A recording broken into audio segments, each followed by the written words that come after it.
How do you reconcile the idea that languages started at the Tower of Babel when science says it wasn't like that? I'm answering your question. Hi, I'm Jeremy. I'm a deep skeptic, also a pastor. So scientifically speaking, the Tower of Babel is really problematic when it comes to the idea of the creation and emergence of human language. It doesn't all happen in a single instant, in a single moment. That's not how languages came to be. And if you look at the sort of dating of the Tower of Babel, if you're taking all of this literally, it happens a couple of thousand years ago. Well, the emergence of human languages happened somewhere between 100,000 and 200,000 years ago. It probably starts somewhere in Africa, and over tens of thousands of years as people migrate and Homo sapiens sort of fills the earth, languages evolve over time.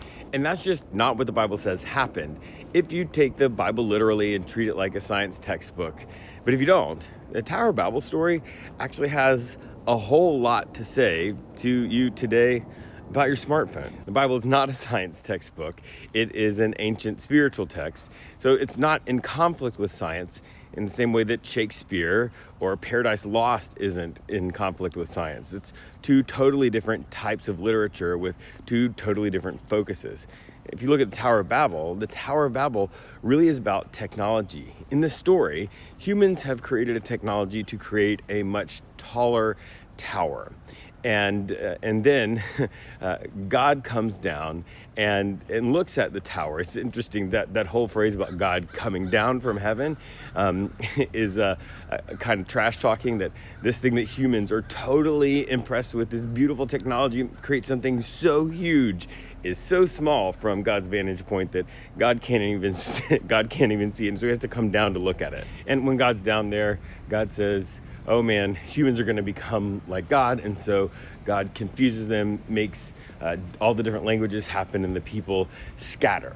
Now, this is about technology, and clearly, and about what humans do with technology, how we see ourselves in technology. When we create some sort of new amazing tech, we think, oh wow, we're amazing. Humanity is the most brilliant thing that's ever happened to the earth. And we begin to treat ourselves like God, or like gods.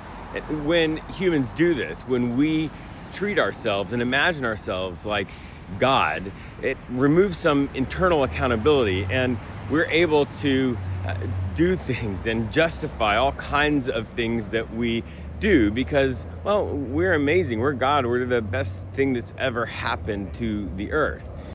So the Tower of Babel is about technology, like our smartphones, and the way our technology gives us this inaccurate self-perception that allows us to become more efficient at doing evil and letting ourselves off the hook for it because we're gods.